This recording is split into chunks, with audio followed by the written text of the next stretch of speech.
내가 과거를 규정할 수 있어요. 그러면 미래도 마찬가지입니다. 나는 담대하게 우리는 나의 미래는 이러하다라고 말할 수 있다는 거예요, 여러분. 어디 이상한 사람 찾아갈 필요가 없어요. 지나간 과거가 하나님의 은혜였다면 우리의 미래도 분명 하나님의 은혜죠. 그렇습니다. 여러분 진심으로 감사드립니다. 이렇게 맞아주시고 따뜻하게 맞아주시고 또 하나님의 말씀을 전할 수 있는 기회도 주시고 또 언제나 기도해 주시고 사랑해 주시는 여러분께 진심으로 감사드리고 또 이런 귀한 기회를 허락하신 우리 하나님께 영광을 드려드리며 특별히 항상 저의 가족이고 또 저의 든든한 위로처인 우리 충주제일감리교 여러분 위에 주님의 은혜와 사랑이 충만하게 넘쳐나게 되시기를 축원합니다. 4년이 지났네요. 지난번에 와서 이제 여러분께 말씀을 드린 이후 4년이 지났는데 지난 4년은 저에게 있어서 변화와 감사 그리고 어떤 성장의 기회였습니다. 참 저의 인생에 있어서 정말 가장 중요하다고도 말할 수 있는 그러한 시간이었고요. 그 4년 전에 교회에 이제 좀 어려움이 있었습니다. 교회 주변을 이렇게 산업 폐기물 시설이 둘러싸면서 굉장히 어려운 일이 닥치면서 교회를 이전해야 되겠고 또 성도들의 마음을 다 이렇게 하나로 만들어야 되겠고 돈도 마련해야 되고 자금이죠. 헌금도 모아야 되겠고 여러 가지가 있었는데 그 모든 것들도 다 은혜 아래 끝났습니다. 한 사람도 낙오된 사람이 없이 모두가 함께 새로운 곳으로 나고야 시내로 가서 지금 따뜻하게 사랑하며 감사하며 예배를 드리고 있고요. 또 그 가운데 마침 또 교구의 서기를 맡게 돼서 정신이 없더라고요. 이게 처음에 이걸 맡게 됐을 때 얼마나 두려운지 제가 식은땀을 흘렸는데 그것도 하나님의 은혜로 또 많은 분들의 도움으로 또 여러분의 기도로 잘 감당하고 이제 5월 달에 또 마치게 됩니다. 그 다음이 좀 어떻게 될지 모르지만 일단은 그렇게 끝내게 되었고요. 그리고 또 한 가지를 제가 말씀드리면 저 자신의 내면을 돌아보는 어떤 그런 축복의 시간이 된 것 같아요. 그래서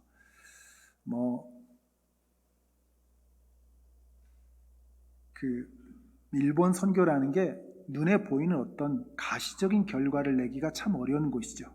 그래서 그것과 더불어서 어떤 저의 내면의 변화 또 어떤 깨달음 이런 것들을 중심으로 여러분께 보고 아닌 보고 그리고 말씀이 아니라 말씀이죠.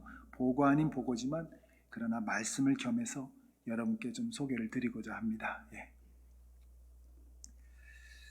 자, 바울은 오늘 바울 이야기가 나오는데 지나간 삶을 돌아보면서 하나님의 은혜로 오늘의 내가 되었습니다 라고 말합니다. 젊은 날 바울은 동료들보다 철저하게 율법을 지키려고 노력했습니다. 그의 이러한 열심은 결국 그리스도를 박해하는 데까지 이어지게 됩니다. 그의 동기는 선했는지 모르지만 그로 말미암아 수많은 사람들이 고통을 당해야 했습니다. 스데반이 죽임을 당할 때 이 무서운 일을 선동한 사람이 바로 바울입니다. 그리스도를 만난 뒤 바울은 자기가 그리스도를 박해하며 살아왔던 것이 얼마나 악한 일이었는지를 깨달았습니다. 죄가 한 사람의 영혼을 파멸로 몰아간다는 사실을 누구보다 잘 알고 있던 바울은 일찍이 디모데를 향해 다음과 같이 말한 적이 있습니다. 나는 죄인의 괴수, 죄인 중에 우두머리입니다 라고 말입니다. 돌아보면 죄로 얼룩진 삶이었습니다. 스데반을 죽음에 이르게 하였던 바울은 어쩌면 평생 자책과 후회를 안고 살아가야 했는지도 모릅니다. 만일 그가 그렇게 살았다면 우리가 아는 전도자 바울은 없었을지도 모릅니다. 바울은 과거에 지은 죄와 그로 말미암은 부정적인 결과 등을 결코 잊지 않았습니다. 나는 죄인의 우두머리입니다 라는 말 속에는 그가 과거에 지은 죄가 얼마나 무서운 것들인지 한 번도 잊은 적이 없다는 것을 뜻하는 것입니다. 그러나 우리는 잊지 말아야 합니다. 바울은 스스로를 판단하지 않았습니다. 그는 그의 삶 전체를 감싸고 계신 하나님의 은혜를 보았습니다. 그리고 그 은혜가 처음부터 자신을 이끌어왔다고 고백하고 있습니다.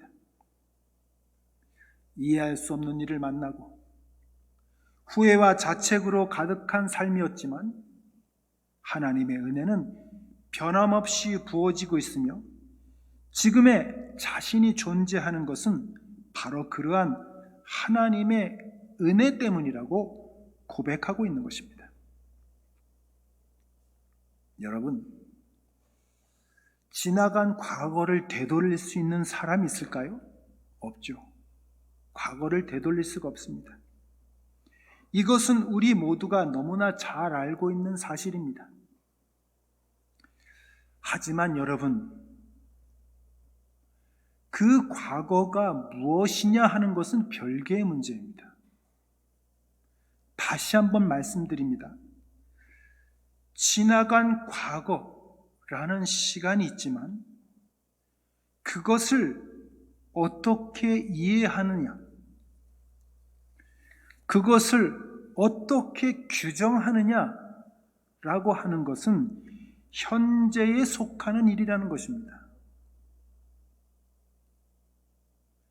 지금의 내가 있는 모든 것은 하나님의 은혜 때문입니다.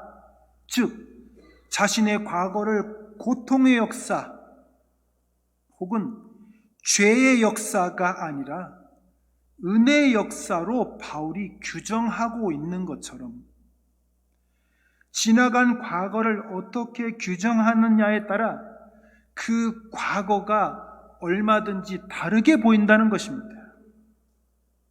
제 손바닥이 있는데 여러분 여기서 무엇을 보십니까? 어떤 분은 여기를 보실 것이고 손등을 보실 것이고 제 시계를 보는 분들이 계시죠.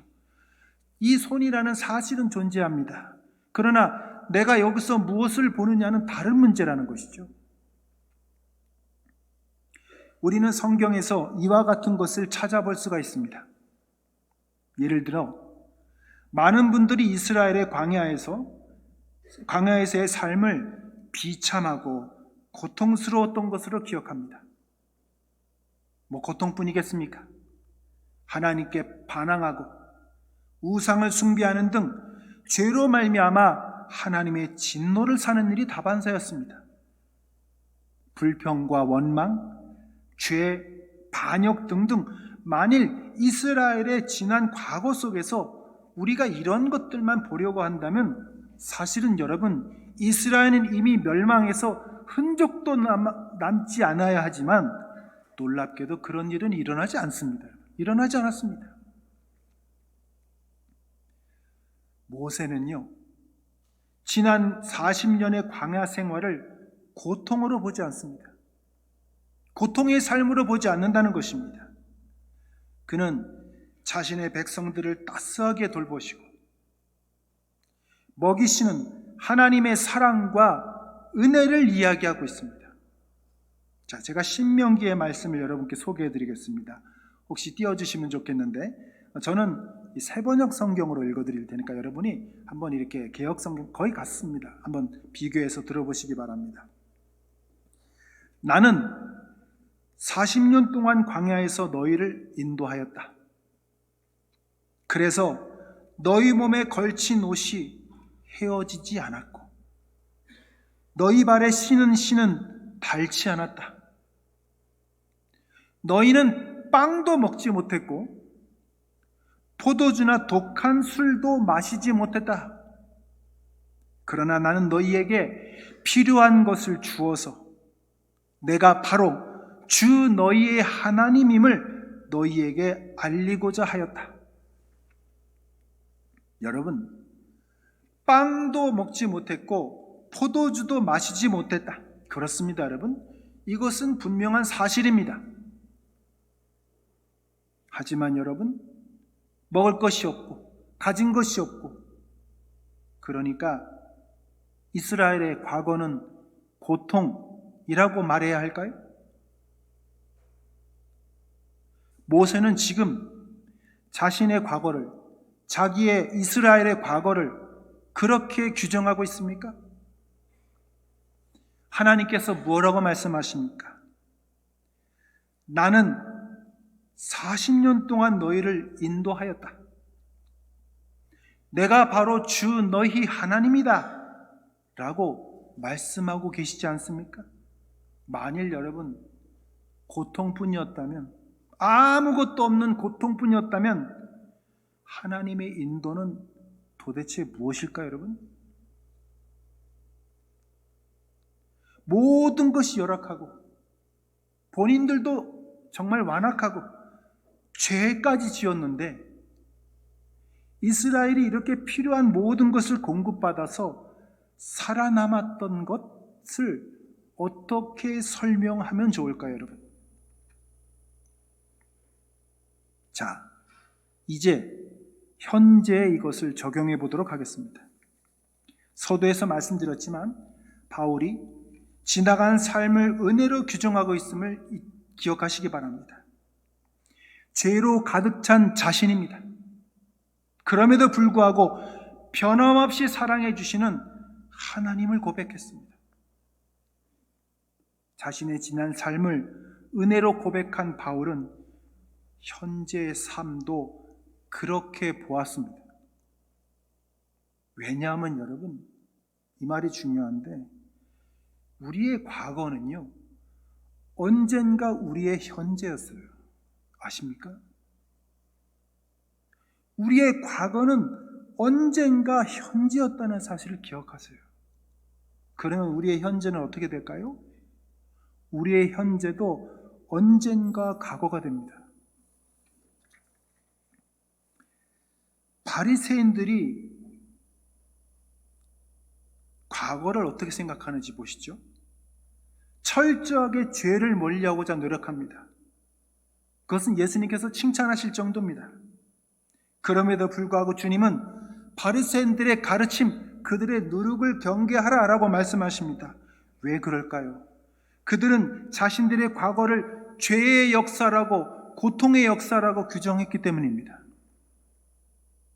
그들의 눈에는 죄를 넘어서, 고통을 넘어서 역사하고 일하시는 하나님의 은혜는 보이지 않았습니다. 지금 어떤 일이 일어나는지 주님 보라고 하시죠. 지금 고통과 죄가 만연하고, 그렇다 할지라도 주님은 여전히 일하고 계십니다. 제자들에게 말씀하시죠. 병자가 일어난다. 소경이 보고 지금 귀머거리가 듣지 않느냐? 죽은 자가 살아나고 있지 않느냐? 우리 주님께 있어서 현재는 하나님이 일하시는 현재입니다. 하나님의 은혜가 임하는 자리라는 것입니다.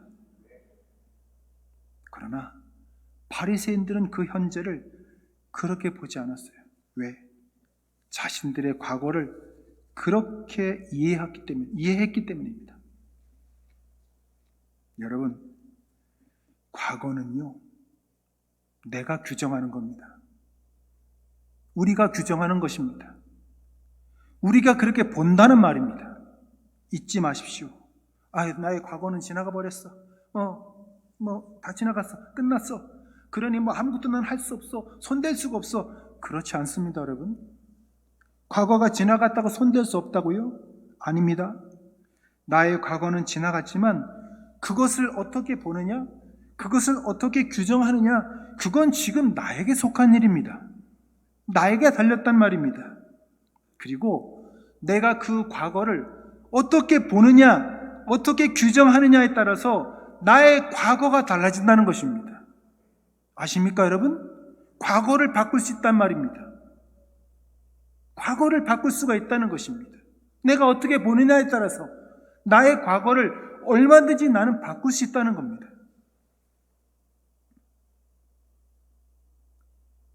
나의 과거를 고통이라고 규정한다면 고통뿐이겠죠? 그러나 은혜로 규정한다면 은혜가 되고, 그 은혜는 언젠가 과거가 될 지금 나에게도 변함없이 이 현재에도 이어지고 있다는 사실입니다. 아까 이스라엘 얘기를 했는데 이스라엘을 다시 한번 살펴보겠습니다. 성경을 주의 깊게 살펴보면 아까도 말씀드린 것처럼 그들이 얼마나 하나님의 마음을 아프게 했는지 잘 알 수가 있습니다. 원망하고 불평하고 우상을 숭배하고 죄를 짓고, 이스라엘의 역사는 이러한 일들의 연속이었습니다. 그럼에도 불구하고 하나님은 자기 백성을 버리지 않았습니다. 하나님은 한결같은 은혜와 사랑으로 자기 백성을 돌보는 그런 분이셨습니다. 오늘날 많은 사람들이 유대인들을 가리켜 세상을 리드하는 민족이라고 인정하고 있죠. 올해는 제가 한국의 경제학자이신 홍익희라는 분이 쓰신 유대인 이야기라는 책을 읽은 적이 있습니다. 경제라든지 사상이라든지 교육이라든지 정치, 예술 등 그들의 영향력이 미치지 않은 곳이 없습니다. 그뿐인가요? 하나님을 경외하는 마음, 신앙인의 삶, 회개와 구원, 영원한 희망, 이 모든 것들이 유대인들이 인류에게 남겨준 유산입니다. 이스라엘의 역사는, 유대인들의 역사는 고통과 죄로 얼룩졌지만 그들의 맺은 열매는 결코 작지 않습니다. 열매로 그들을 알지니라 라고 주님께서 하신 말씀처럼 하나님의 사랑과 은혜가 아니었다면 이러한 열매를 맺기란 상상조차 불가능한 일입니다. 예를 들어서 이스라엘 인류 역사를 통틀어 가장 무서운 사건인 홀로코스트, 600만 명의 사람이 살해당한 그 무서운 일을 이기고도 살아남았습니다. 여러분, 이것을 어떻게 정의해야 될까요? 규정해야 될까요? 하나님의 사랑, 은혜 없이 과연 설명할 수가 있을까요, 여러분? 자, 여러분, 다시 한번 바울이 하나님의 은혜로 오늘의 내가 있습니다 라고 한 말을 생각해 보십시오. 여러분의 과거는 무엇입니까?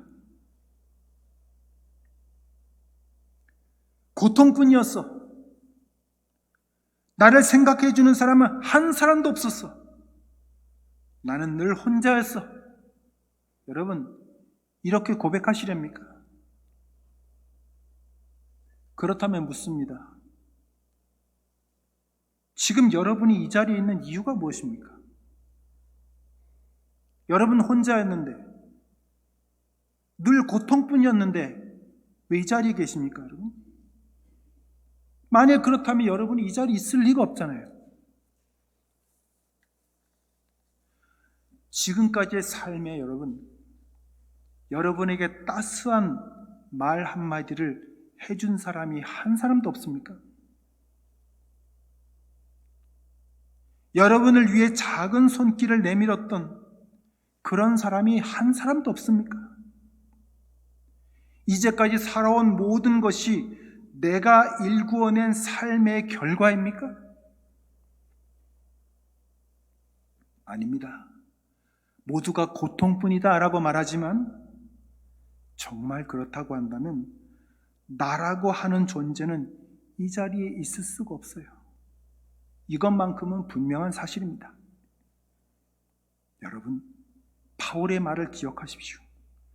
하나님의 은혜로 오늘의 내가 있다고 한 말입니다. 하나님의 은혜가 있었기에 지금까지 살아올 수 있었던 것입니다. 하나님께서 누군가를 통해서 따뜻한 말 한마디를 들려주셨기 때문에 나의 손을 잡아주고 나를 향해 따뜻한 한 눈으로 바라봐주고 작은 위로를 보내주고 보이지 않는 곳에서 눈물로 나를 위해 기도해 주었던 사람이 있기 때문에 지금의 내가 있는 겁니다. 저는 올해를 시작하면서 2주간 코로나를 앓은 적이 있습니다. 코로나로 인해서 목숨을 잃는다는 것이 무슨 뜻인지 잘 알 것 같았습니다.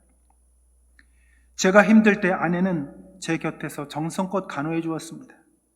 또한 많은 분들이 저를 위해 기도해 주었습니다.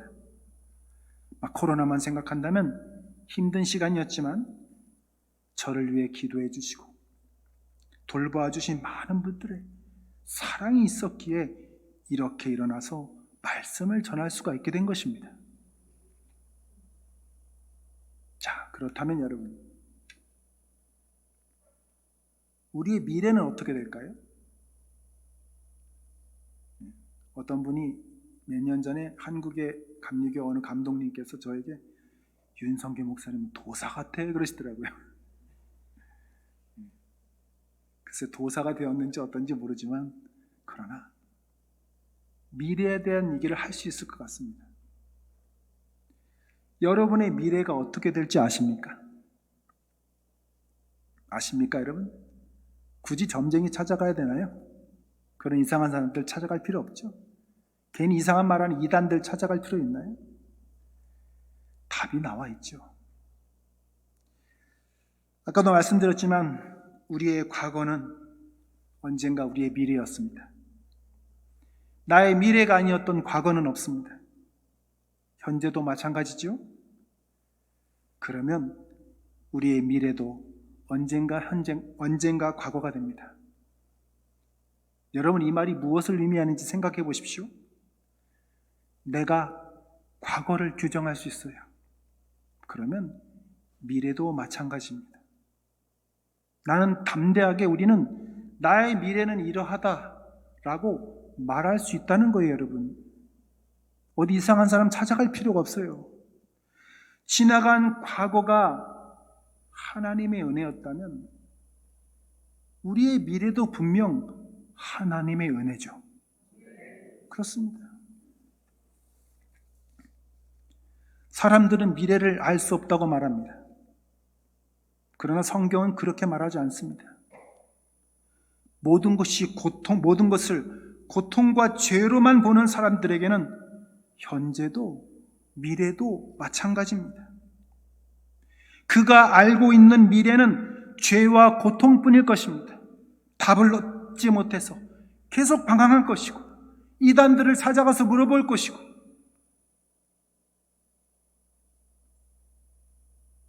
여러분, 우리의 미래가 언젠가 과거가 되지만 그러나 그 과거 찬란한 과거입니다. 찬란한 미래입니다. 여러분, 하나님의 은혜로 미래를 보십시오. 하나님의 은혜로 미래를 보십시오. 여러분이 살아왔던 과거가 은혜였던 것처럼 지금 여러분이 있는 이 현재가 은혜였던 것처럼 그러면 미래는 다를까요? 미래는 갑자기 변화돼서 고통뿐일까요? 천만의 말씀. 미래 또한 그렇다는 것입니다. 요한계시록은 반모라는 섬에 유배를 당한 요한이 평소 목회하던 소아시아의 7교회를 향해 쓴 편지입니다. 여러분이 잘 아시는 대로 7교회가 처한 현실은 그야말로 참담했습니다. 상징적인 이야기지만 일곱 교회는 머리가 7이나 달린 용의 무서운 위협 앞에 놓여 있었고 수많은 성도들이 목숨을 잃었습니다. 용은 그나마 살아남은 나머지 성도들과 싸우려고 살기등등한 채 서 있었습니다. 이것이 그들의 현실입니다. 현재라는 말입니다. 하지만 요한은 그 가운데서 아직 오지도 않은 미래 이야기를 하고 있습니다. 요한이 바라본 미래는 아름답고 찬란했습니다. 죄와 죽음을 이기신 그리스도가 왕이 되셔서 자기의 백성을 다스리시는 그런 미래였습니다. 다시는 아픔도 없고 다시는 고통도 없는 그런 세상. 요한은 미래를 그렇게 그리고 있습니다. 요한이 여러분 허황된 이야기를 하고 있습니까 지금? 요한이 말하는 미래는 꿈에 지나지 않습니까? 그렇지 않습니다. 그가 미래를 그렇게 그릴 수 있었던 것은 그가 과거와 현재를 그렇게 보았기 때문입니다. 머리가 7이나 달린 용이 판친다고 해서, 수많은 사람들이 죽어간다고 해서, 신앙이 지금 엄청난 위협을 당한다고 해서 하나님의 은혜가 사라지는 것이 아닙니다. 하나님은 변함없이 자기 백성을 사랑하시고 돌본다고 분명하게 말씀하고 계십니다. 요한계시록 3장 이렇게 말씀하십니다. 내가 사랑하는 사람을 징계도 하고 책망도 한다. 내가 사랑하는 사람이다 라고 말입니다. 미래를 알 수 없다고요? 그렇지 않습니다. 지금 하나님의 사랑을 받고 있다면 미래도 마찬가지입니다. 미래는 모르는 게 아닙니다. 내가 미래를 규정한 대로 됩니다. 하나님의 사랑과 은혜와 또 사람들의 따뜻한 관심과 격려와 사랑, 우리의 미래는 바로 이것으로 충만한 것입니다. 요한계시록은 그리스도인들에게 새로운 관점을 가져라. 너의 과거와 너의 지금 현재를 돌아보고 너의 미래를 생각해보라 라고 지금 말하고 있습니다. 하나님의 은혜와 사랑으로 바라보라고 가르쳐주고 있는 것입니다. 2025년 1월이죠. 제가 파송 예배를 통해서 파송받은 날입니다. 이제 올해가 19년째가 되는데 저는 일본에 대한 생각뿐이었어요. 사실 신학교 들어갈 때부터 1987년 이제 감신에 들어갔는데, 감신 들어갈 때부터는 오로지 일본이었어요. 나는 일본에 왜 가야 돼? 일본 선교를 위해서 헌신하고 싶어. 정말 저 죽어가는 영혼들에게 복음을 전하고 싶어. 얼마나 연구도 많이 하고 배울 것도 많이 배우고 꿈에 부풀어 있었습니다. 그런데 이제 하나님이 기적적인 문을 여시고 또 여러분의 기도와 사랑에 힘입어서 일본의 파송을 받아서 사역해 보니까 좀 다르더라고요. 멀리서 보는 것과 가까이서 보는 것. 사실 오늘 2부 예배에 이런 얘기를 좀 드리고 싶은데 혹시 꼭 들어주셨으면 어떨까 싶은 마음인데, 가까이서 보니까 좀 다르더라고요. 많이 다르더라고요. 교회를 개척했습니다. 조그만 가정교회. 근데 너무너무 힘들더라고요.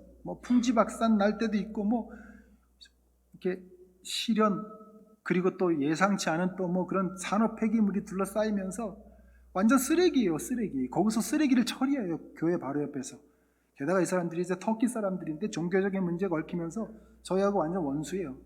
그러니까 완전 이런 데서는 살 수가 없는데 그런 문제, 여러 가지 그런 일을 하면서 제 마음이 엄청난 상처를 입었어요. 나는 잘못된 건가? 내가 지난 19년 동안 우리 충주제일교회 정말 많은 분들의 사랑과 격려를 여기까지 왔는데 내가 뭔가 잘못된 선택을 했나? 나의 과거는 이렇게 고통뿐이고 무의미한 것뿐인가? 그런 자책감이 밀려오더라고요. 그러나 여러분, 이때 하나님께서 저의 내면을 만지셨어요. 저의 내면에 깊은 깨달음을 얻게 하시면서 다른 걸 보게 만드셨습니다. 그리고 확실하게 답을 제가 얻었어요. 나는 나의 과거를 바꿀 수 있다.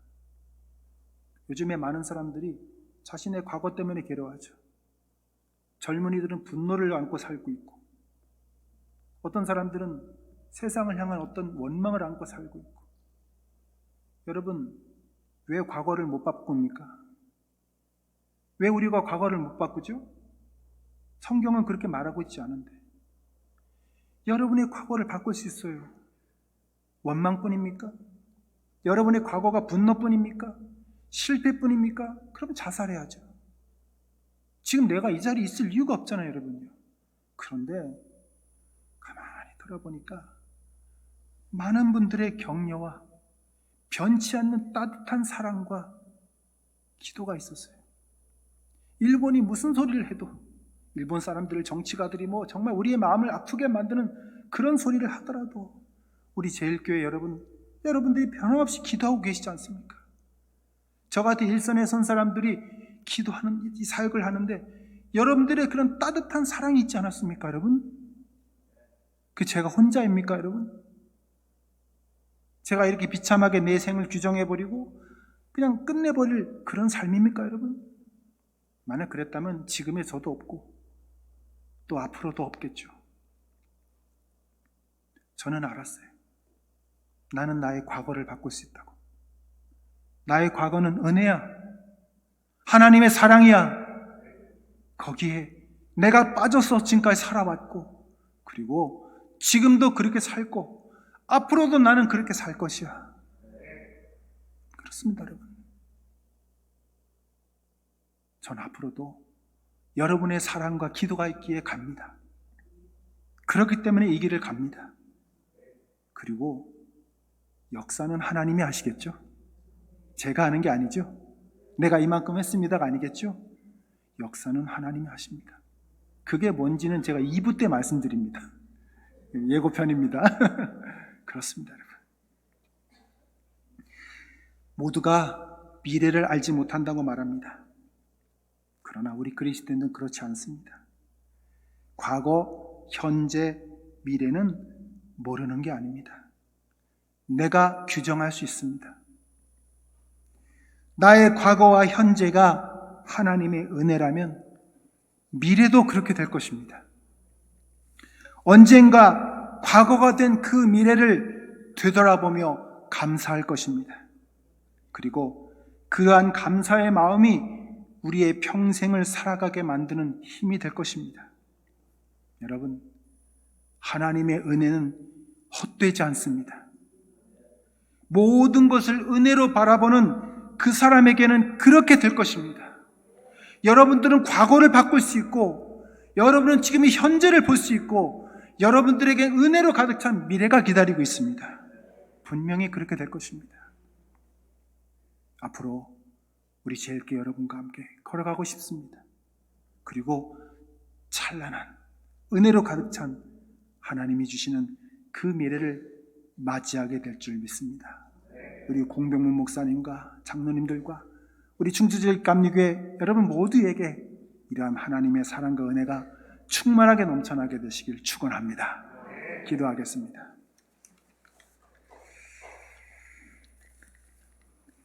나의 과거는 지나갔으니 난 어떻게 할 수 없어. 나의 과거에 고통뿐이고 슬픔뿐이고 죄악뿐이고 난 늘 혼자였어. 과연 그럴까요, 주님?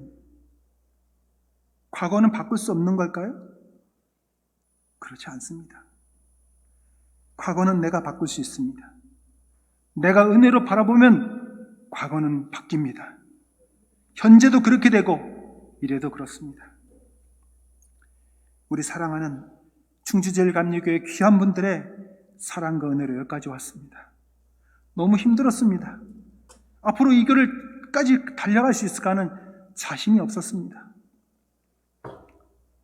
그런데 나의 과거를 다시 보니 그렇지 않았습니다. 은혜가 있었고 사랑이 있었고 이 귀한 분들의 기도가 있었습니다. 하나님, 충주제일교회를 축복해 주시옵소서. 하나님의 사랑을 부어주시고 은혜를 부어주시고 이 놀라운 축복과 은혜를 이 지역과 세상에 알리는 주님의 구원과 그리스도를 알리는 그러한 교회로 삼아 주시옵소서. 저 역시 일본에서 이것을 할 것입니다. 나는 이 길을 걸어갈 뿐 역사는 주님이 하실 것입니다. 분명히 그렇게 하실 것입니다. 그리고 이 주님의 역사를 반드시 간증하게 될 것을 믿습니다. 우리 제일교회 귀한 분들, 나의 가족이요 나의 사랑하는 형제자매인 이 귀한 분들을 축복하여 주시옵소서.